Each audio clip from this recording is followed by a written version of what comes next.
আগামীকাল দেশে ফিরছেন তারেক রহমান। আর কাল ১৭ বছর পর তার দেশে ফেরা নিয়ে স্মরণীয় করে রাখতে ব্যাপক প্রস্তুতি নিয়েছে বিএনপি। আর রাজধানী ঢাকার পূর্বাচল ৩০০ ফিট সড়কে চলছে সংবর্ধনা মঞ্চের প্রস্তুতি। সেখানে আছেন সহকর্মী তাশরিক সঞ্চয়, সরাসরি চলে যাচ্ছে তার কাছে। তাশরিক, সংবর্ধনা প্রস্তুতি কেমন দেখছেন, আর নেতা কর্মীদের যে উপস্থিতি সেটি বা কেমন?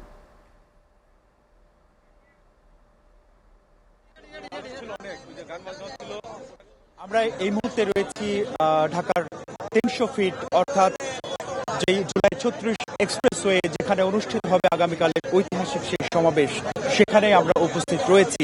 আপনারা নিশ্চয়ই ইতিমধ্যে জেনেছেন যে হযরত শাহজালাল আন্তর্জাতিক বিমানবন্দরে আগামীকাল সকাল ১১টা ৪৫ অবতরণ করবেন তারেক রহমানকে বহনকারী সেই বিমানটি, এবং সেখান থেকে উনি কিন্তু সরাসরি চলে আসবেন ৩০০ ফিটের এই সমাবেশ স্থলে, এবং এখানে সংক্ষিপ্ত সমাবেশে বক্তব্য রাখার পর এখান থেকে যাবেন রাজধানীর এভার কেয়ার হাসপাতালে, যে হাসপাতালে চিকিৎসাধীন রয়েছেন বিএনপির ভারপ্রাপ্ত চেয়ারম্যান তারেক রহমান মা, বিএনপির চেয়ারপারসন বেগম খালেদা জিয়া, এবং তারপরই কিন্তু তার আগামী দিনের কাজকর্ম শেষ হবে এবং তিনি বাসভবনে ফিরবেন এভার কেয়ার হাসপাতাল থেকে।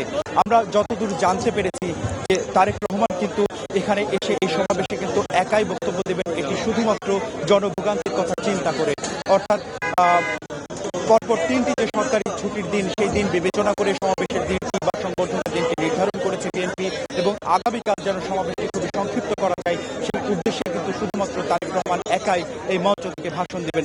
আমরা আপনাদের দেখানোর চেষ্টা করব আমাদের আশপাশের আসলে পরিস্থিতি কি রয়েছে। ইতিমধ্যেই আমরা এখানে কিন্তু লাখো জনতার ভিড় দেখতে পাচ্ছি, যারা ঢাকা এবং ঢাকার বাইরে থেকে ইতিমধ্যে এসে পৌঁছেছে। বিমানবন্দর থেকে সরাসরি ৩০০ ফিটের ৩৬ জুলাই এক্সপ্রেসওয়ে সংবর্ধনা অনুষ্ঠানে যোগদানের পর তিনি চলে যাবেন এখান থেকে সরাসরি এভার কেয়ার হাসপাতালে, সেখান থেকে ফিরবেন বাসভবনে। বিএনপির ভারপ্রাপ্ত চেয়ারম্যান তারেক রহমানের নিরাপত্তায় কভার্ট অ্যান্ড ওভার্ট নিরাপত্তা ব্যবস্থা প্রণয়ন করেছে আইন শৃঙ্খলা বাহিনী, এবং এখানে কিন্তু বিপুল পরিমাণ আইন শৃঙ্খলা বাহিনীর লোকজন মোতায়েন করা হয়েছে। যদিও রাত বাড়ার সাথে সাথে এবং আগামীকাল সমাবেশ শুরু হওয়ার সাথে সাথে আরো বেশি এই নিরাপত্তা ব্যবস্থা বৃদ্ধি করা হবে বলে আমরা জানতে পেরেছি।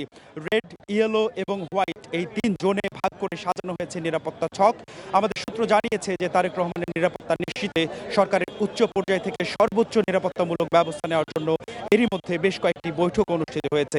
আইন শৃঙ্খলা রক্ষাকারী বাহিনীর বিভিন্ন ইউনিট সহ সিএসএফ কাজ করছে বিভিন্ন পথে। নেতাকর্মীরা ঢাকায় আসছেন, এবং এটিও কিন্তু ইতিমধ্যেই সকলেই জেনে গেছে যে 10টি ট্রেন রাখা হয়েছে বিএনপির নেতাকর্মীদের, তৃণমূলের নেতাকর্মীদের আনার জন্য। এছাড়া তারেক রহমান অর্থাৎ বিএনপির ভারপ্রাপ্ত চেয়ারম্যান, তার কিন্তু আগামী বেশ কয়েকদিনের শিডিউল আমাদের জানানো হয়েছে। ২৬ ডিসেম্বর বাদ জুমা তিনি শহীদ প্রেসিডেন্ট জিয়াউর রহমানের কবর জিয়ারত করবেন, এবং এরপর কিন্তু সাভার স্মৃতিসৌধে যাবেন শ্রদ্ধা নিবেদনের জন্য। ২৭ ডিসেম্বর নির্বাচন কমিশনে নিজেই ভোটার হবেন এবং জাতীয় পরিচয়পত্রের তার যে কার্যক্রম রয়েছে সেগুলো সম্পন্ন করবেন। এরপর তারেক রহমান শহীদ ওসমান হাদির কবর জিয়ারত করবেন ২৭ ডিসেম্বর একই দিনে, এবং পরবর্তীতে পঙ্গু হাসপাতালে জুলাই যোদ্ধা যারা রয়েছেন আহত অবস্থায় তাদের কিন্তু তিনি দেখতে যাবেন এবং তাদের সাথে মত বিনিময় করবেন, দেখা সাক্ষাৎ করবেন। জুলাইয়ের এই আন্দোলনে কিন্তু তারেক রহমান দেশে ছিলেন না, আমরা সেটি জানি। তিনি দেশের বাইরে থেকে কিন্তু ওতপ্রোতভাবে জড়িয়েছিলেন এই আন্দোলনের সাথে, এবং আন্দোলনে কিন্তু নেতৃত্ব দিতে দেখা গেছে বিএনপি সহ ছাত্র জনতাকে। বিভিন্ন সময় বিভিন্ন রকম বার্তা দিয়েছেন তারেক রহমান। আমাদের সাথে রয়েছেন ঢাকার বাইরে থেকে এখানে এসে উপস্থিত হওয়া নেতাকর্মীরা, আমরা তাদের সাথে কিছুটা কথা বলার চেষ্টা করব।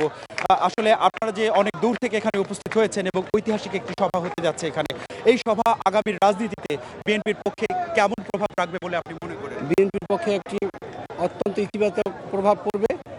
আমাদের প্রাণপ্রিয় নেতা জনাব তারেক রহমান বাংলাদেশের মাটিতে পা রাখলেই আগামী বাংলাদেশ একটি সুষ্ঠু, সুন্দর এবং সুশৃঙ্খল বাংলাদেশ হিসেবে গড়ে উঠবে ইনশাল্লাহ। ধন্যবাদ। আপনি শুনছিলেন যে এখানে আগতরা যেমনটি মন্তব্য করছিলেন এই সমাবেশ ঘিরে, আসলে তাদের সমাবেশ ঘিরে যে প্রত্যাশা সে সম্পর্কে আমরা আরো জানতে চাইব। আমরা দেখতে পাচ্ছি লিডার আসছে ডিসেম্বর 25, 2025, অর্থাৎ এই ছবিটি কিন্তু বিএনপির যে কেন্দ্রীয় কার্যালয় নয়াপল্টনে সেখানে স্থাপন করা হয়েছে। এই ছবিটি হাতে নিয়ে আমরা আরেকজন কর্মীকে দেখছি। আসলে আপনি কি মনে করছেন যে তারেক রহমান দেশে আসলে আপনাদের যে প্রত্যাশা তার সবটুকুই পূরণ হবে বলে মনে করছেন কিনা? আসলে আমরা সবসময় মনে করি আমাদের লিডার জনাব তারেক রহমানের যে পরিকল্পনা, প্রত্যেকটা পরিকল্পনাতে আমরা মনে করি যে আমরা ইনশাল্লাহ উনি আসলে আমরা সাকসেস হব। এবং আমি মনে করি যে আজকে যে এই লক্ষ লক্ষ জনস্রোত এই রাতে দেখতেছেন, আমরা সবাই তারেক রহমানের এক একটা সৈনিক এবং তারেক রহমানের জন্য জীবন দিতে আমরা প্রস্তুত আছি, আমরা পিছপা হব না ভবিষ্যতেও। এসটিভির নিউজ রুম থেকে, স্টুডিও থেকে নিশ্চয়ই এই মুহূর্তে আমাকে শুনতে পাচ্ছেন, জানাচ্ছিলেন যে তারা আসলে পিছপা হতে চায় না। এই সমাবেশ কিন্তু বিএনপি তারেক রহমানের স্বদেশ প্রত্যাবর্তন হিসেবে চিহ্নিত করেছে এবং এখানে জনতার পক্ষ থেকে, দেশের মানুষের পক্ষ থেকে তাকে সংবর্ধিত করার একটি ব্যবস্থা করা হয়েছে। এবং আরও একবার জানাতে হয় যে কথাটি, তারেক রহমান কিন্তু এখানে শুধুমাত্র একাই বক্তব্য রাখবেন, শুধুমাত্র জনভোগান্তির কথা চিন্তা করে, এবং এই মঞ্চে কিছু সময় তিনি বক্তব্য রাখবেন, জনতার উদ্দেশ্যে সংবর্ধনা গ্রহণ করবেন, তারপরই কিন্তু চলে যাবেন এভার কেয়ার হাসপাতালে। আমাদের মধ্যে যারা উপস্থিত রয়েছেন এই মুহূর্তে, তাদের সাথে আমরা আরো কথা বলে জানার চেষ্টা করব আসলে আপনাদের অভিব্যক্তিটা কি, আপনারা এখানে উপস্থিত হয়ে কি মনে করছেন। আজকে দীর্ঘ 17 বছর আমরা মনে করেন বিভিন্ন নির্যাতনের শিকার হয়েছি। আজকে জনাব তারেক রহমান উনি দীর্ঘ 17 বছর পরে বাংলাদেশে পদার্পণ করতেছেন। এজন্য মনে করেন আমরা যে ভাষায় প্রকাশ করতে পারবো না যে আমরা কতটা খুশি আজকে। এবং উনি আসবেন, আগামী বাংলাদেশ মনে করেন পুনরুদ্ধার করেছেন উনি। বিভিন্ন এই যে সময় মনে করেন স্বৈরাচার শেখ হাসিনা এদেশ থেকে মনে করেন পলায়ন করেছেন, সেই নেতৃত্ব উনি মনে করেন বিদেশ বসে মনে করেন আমাদেরকে দিয়েছেন, যে নির্দেশনা দিয়েছেন আজকে আমরা তারই প্রতিফলন। আমরা মনে করেন তারেক রহমান সাহেব আমাদের লিডার বাংলাদেশে আসবে, আমরা মনে করেন সমৃদ্ধশালী বাংলাদেশ সবাইকে নিয়ে, যেমন মনে করেন একটা কথা আছে যে ভোট দেবো কিসে, ধানের শীষে, এইরকম একটা কথা। এই কথাটাই যে মনে করেন ভোট দেবো ধানের শীষে, দেশ গর্ব মিলেমিশে, আমরা সবাই মিলেমিশে। এখানে আগতদের সাথে কথা বলে বা বিষয়ে যেটা বুঝতে পারছি যে তারা কিন্তু এই জিনিসটা খুবই বিশ্বাস করছে যে জনাব তারেক রহমান তিনি দেশের বাইরে থেকে যেহেতু সংগঠনকে ক্ষমতার বাইরে থেকেও নেতৃত্ব দিয়ে যেতে পেরেছেন, এবং বিএনপির কিন্তু একেবারে ওয়ার্ড পর্যায় পর্যন্ত প্রতিটি জেলায় কিন্তু একটি কমিটির যে অবকাঠামো, অর্থাৎ রাজনৈতিক যে অবকাঠামো, সেটি অব্যাহত রয়েছে। এবং ক্ষমতার বাইরে থেকেও বিগত সরকার আমলে তারা কিন্তু বিভিন্ন ধরনের কর্মসূচি চালিয়ে গেছেন, এবং সেটি কিন্তু দেশের বাইরে থেকে তারেক রহমান তার নির্দেশনায় বাস্তবায়ন করেছেন। বিএনপির পক্ষ থেকে ধারণা করা হচ্ছে এখানে ন্যূনতম পক্ষে 20 লাখ লোক পেরোবে। ইতিমধ্যে আমরা দেখেছি আগামীকাল সকালে অনুষ্ঠান শুরু হলেও এই যে বেলা যত বাড়ছে, অর্থাৎ সন্ধ্যার পর থেকে রাত যত ঘনিয়ে আসছে, ততই কিন্তু এখানে উপস্থিতির সংখ্যা বাড়ছে। এই জায়গাটি এয়ারপোর্ট এবং এভার কেয়ার হাসপাতালের মাঝামাঝি একটি জায়গা, এবং 300 ফিটের এই রাস্তা কিন্তু 300 ফিট প্রশস্ত।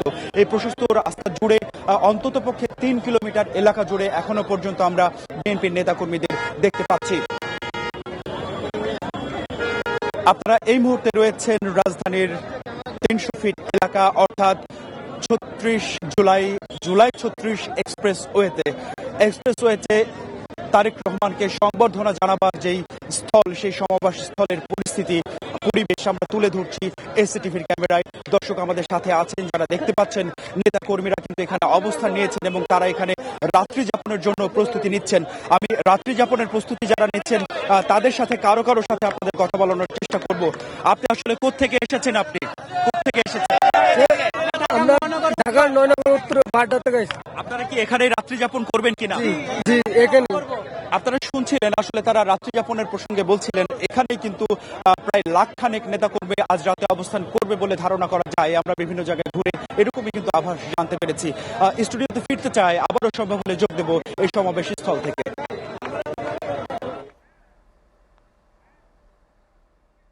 তাশরিক, আপনাকে ধন্যবাদ।